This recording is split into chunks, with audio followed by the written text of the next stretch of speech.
I want you to feel really welcome to join me in tuning in. I'm live now, and I'm going to start sharing about our topic today in just about a minute. Just want to take a moment to breathe in really deeply and ground in and be present with you today. It's strange to speak into my own face. So it's different, and this is new to broadcast live. So thank you for joining me, whether you're near or far. Thank you for being here. And the topic that I want to share, the story that I want to share to you today, has been something that, as I've been meditating and tuning in and asking how I can be of the best service possible, I keep hearing healing the mother wound, healing the mother wound. And I definitely have a powerful story, and all I have from Spirit is that I am to share with you this story. So I'm dropping in really deep. It's a deep one. And there's a lot of healing in it, and there's some sadness in it. So I just want to let you all know, mother wounding is a deep experience, and so me sharing may bring up some stuff for you. And so if that happens, that's really great. It can feel not so great, but it's actually an immense gift. And I want you to feel welcome to breathe in to those uncomfortable feelings and see how much you can let yourself actually feel them and let them go with every, excuse me, with every breath. That's what I'm going to do as I bring up these experiences inside of me to share with you. Because I've shared pieces of this, but on the deep level that I hope to share with you today, very few people. So the first thing that I want to say is thank you for being here. Thank you for hearing the call to tune in to connecting with a perspective about healing the mother wound. And there's so many levels that we can take this in, on a personal, on archetypal, on super consciousness levels and other dimension levels. So feel free to tune in on whatever level you're at, and may it serve you in getting to the next level that you intend to reach in your being, in your consciousness, in your evolution of your own human being self. So let this story hit you where it feels like it's the best medicine. So the first thing that I would like to share is that I have a really beautiful relationship with my mom, and I'm so grateful for that. She's one of my best friends, and I talk to her almost every day. And it's a great pleasure to have that experience. We've been doing that for over 2 years, I think closer to three years now, well, 3.5 years, that I've been talking to my mom almost every day. And she's the first person I usually think to call when something really awesome happens. And she's usually the first person I think to call when something really challenging happens. And she is just such an incredibly supportive, loving, compassionate human being. And I was just remembering yesterday that one of the most recent messages that she has sent me as a grown-up, who's very different from her, very different politically, very different in a lot of basic beliefs about some practices of right and wrong in the world, and yet we're very different ends of the spectrum. And yet she has nothing but praise for me. And so I want to acknowledge her that in the beginning, when I listened to Spirit and was told, like, having a job is it's taking too much out of you, and you're not offering as much as you can in a traditional job. When I listened to Spirit and dove into being an entrepreneur, it was horrifying. And I dragged bottom for a very long time. I definitely have been a slow success story, not a 0 to 60 in, half a millisecond kind of person. I'm a slower person, and I needed a lot of help financially from my parents. It's hard for me to even admit it. It took me a long time to even ask.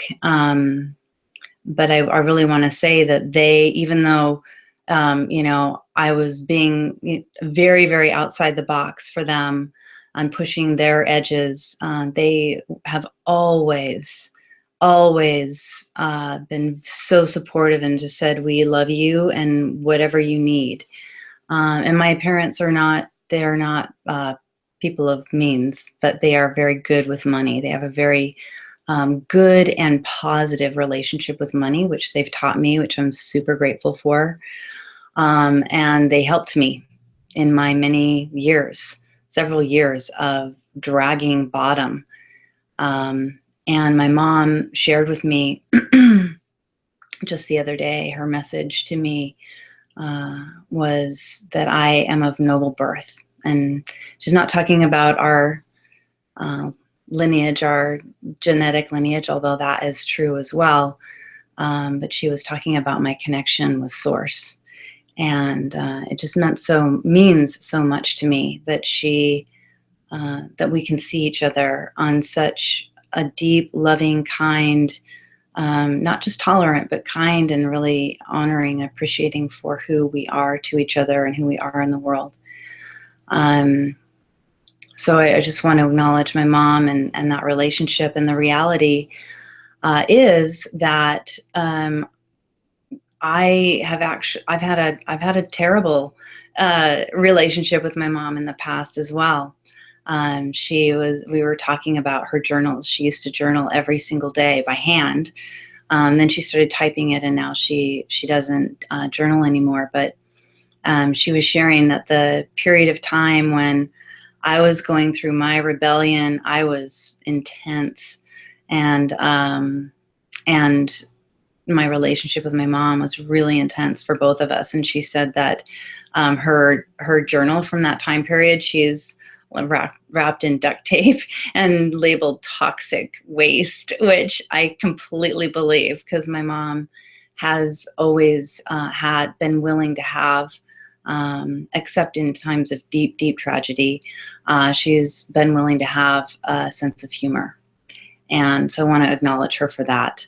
And yes, the reality is that my relationship with my mom was mixed with the best things that you can have from a mom and some painful things that are definitely not that bad, but for me, they were the worst.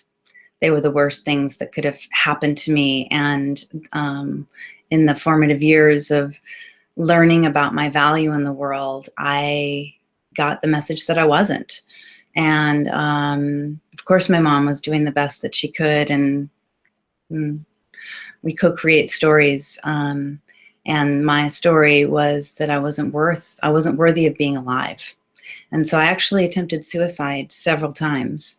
Thought about it seriously and started contemplating it at the age of 10.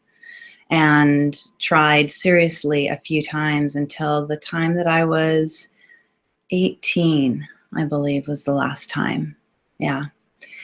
And so my relationship with my mom has inhabited both ends of the spectrum: extreme beauty and light and healing and compassion and kindness and generosity and support, and incredible pain and suffering and abandonment and all kinds of heaviness and darkness. So I wanted to share that with you, and to say how grateful I am that I was taught how to heal that relationship with my mom. It's changed my life. So what I've found is that even though it's not a niche that that I advertise so much, I frequently have people in my community who come to me who have some painful history, some painful relationship that's connected with their mother. And I've done remothering with them, reparenting with them, and it's been such a beautiful midwifing. And I know that the reason that they are just feel naturally drawn to ask me for that, even though it's not something I really advertise, is because I've had such a profound shift from darkness into light with my mom. So I'm not exactly even sure what other pieces I need to share with you. So I'm going to drop in, because the wisdom I got was simply to share my story with you.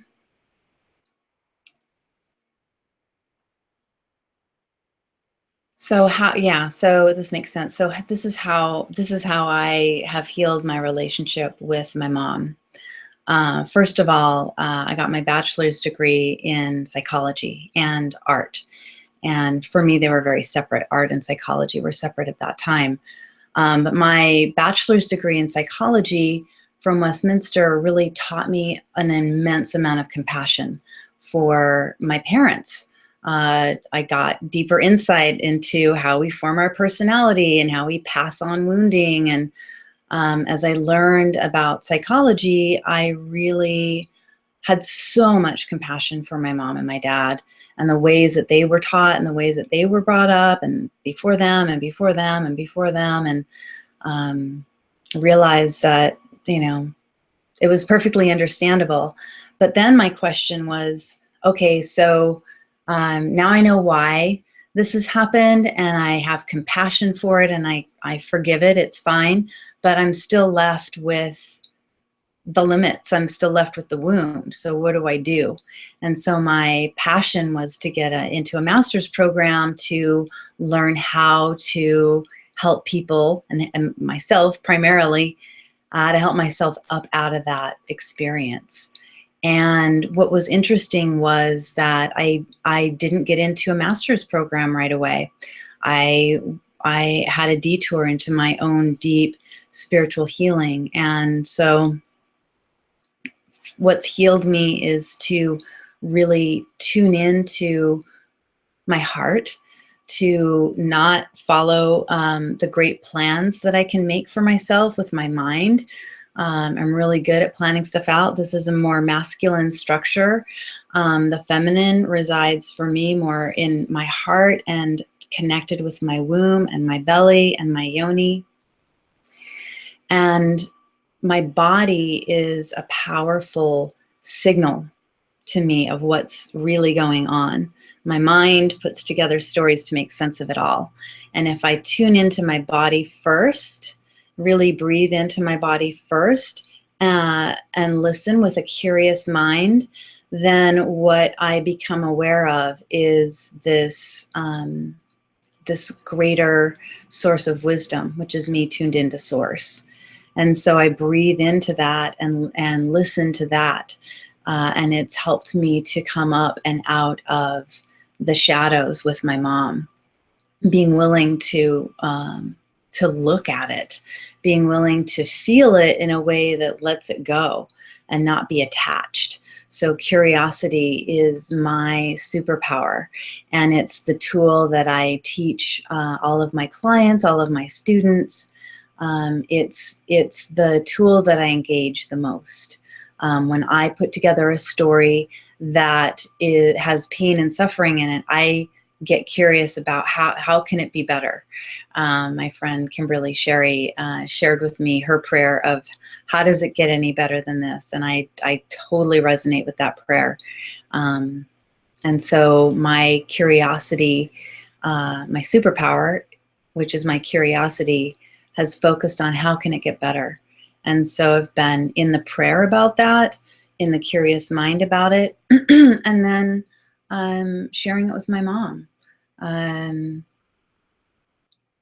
just in letting my mom know that I wanted to be more connected, has opened up that door. And she did a bunch of her own work as well. So, Thank you, Mom, for being willing to, look at your own shadow pieces, so that we can come back together. So curiosity is the piece that's brought me up and out of literally wanting to kill myself because of my wounding with my mom, to having a super amazing connection, friendship, support system, and just so much love and compassion back and forth for each other. And what I've noticed is that when it gets triggered in other relationships, with partner, with friend, with family member, sometimes it can feel just as intense as it did back when I was experiencing it for the first time. And what I've noticed is that no matter how many layers we peel off of that wounding, it's, if we're at the edge of our growth, if we really want to grow and continue to have more joy, if we want to continue to have more happiness, if we want to continue to have a better life and be, create more beauty in the world, then that we have to stay curious. We have to stay on the edge of our comfort zone, or even just a little bit on the other side, actually. And so that means that we're constantly mining that wound. And for me, that wound is a gift. My personal belief about everything is that everything in our life is a gift. And it's easy to rationalize why what we have in front of us is not a gift. There are a lot of, it's very easy to cast a negative shadow on something that we have in front of us. And it's just as easy, actually, to cast a positive light on that piece. And my curiosity keeps me open for, how does it get better? What's the next best thing? Because my brain is definitely limited. And it started out limited and believing the old stories that I had with my mom of, I'm not worthy of being alive, right? I could have totally bought that story. If I had completely bought that story, I wouldn't be sitting here with you today. But I was willing to be curious and at the edge. And sometimes that intensity comes up. What I've noticed is that since I've been doing this work for decades now, the intensity of it comes up, but it can very quickly turn into energy. So that's what it is. Anger, fear, ecstasy, they're all energy. And if we let go of our story, that's pain and suffering, and allow in a bigger story that is, this is a gift. I know this is a gift because I'm a human being, alive, able to access YouTube, able to feed myself, able to take care of my body, able to have friends and family. I'm truly blessed. How does it get any better than that? So staying curious, there are so many ways to rationalize how we're incredibly blessed. So my curiosity is what has brought me up and out of that. And so that's the superpower, as I mentioned, that's the superpower that I really share and love to teach with my students, with my clients. And it's a superpower that I like to practice in creating connection. And there are ways that being curious can be very enticing and very welcoming. And there are ways that curiosity can feel very invasive and intrusive. And I may go into that some other time, but right now I'm feeling complete with this transmission. What I would like to do is to invite you to join me next week. So my intention is to be here live with you at 11 a.m. every Friday, Pacific Standard Time, and to tune in to, offer up wisdom, guidance, sacred feminine. Maybe it's the Go Ask Alice Oracle and Tea Party game, and we're doing oracles, and I can do them live. I'm just going to listen, but I'll be here live and channeling, and hopefully you want to tune in with me. My intention for next week, I mean, things can shift, but my intention for next week is to see if I can do a simultaneous, like 2-screen broadcast, because I really want to invite in a friend of mine, Christelle Arcucci, to look at a really tender piece that's come up for a lot of people that I know, and that is, well, I'm just gonna call it selling out. Ways that we may be selling out that we have not recognized, and an invitation to see where we have sold out, and to shift it into a way that really is full of life and sustainability and joy and authenticity. So tune in next week. That's probably what we're going to do. And yeah, we're on a spinning planet, and things are in constant flux. So thanks for tuning in with me today. If you're here on YouTube, then you can subscribe, and this will be, this will show up for you automatically. And if this is Facebook, thanks for tuning in, and feel free to share it and like it and comment. Even if it's after the fact, I'd love to answer or respond to any questions or insights, aha moments. If something touched you, I would really love to hear about it. It's good to know that somebody's benefiting from this. It's good to know I also welcome expansive perspectives that don't match with mine, because that's how I'm curious, and so I like to learn and grow. So please share with me how this transmission, this offering, has impacted you, and hopefully I will see you next Friday at 11 a.m. San Francisco Bay Area time zone. Until then, be well. All blessings and 13 thank yous.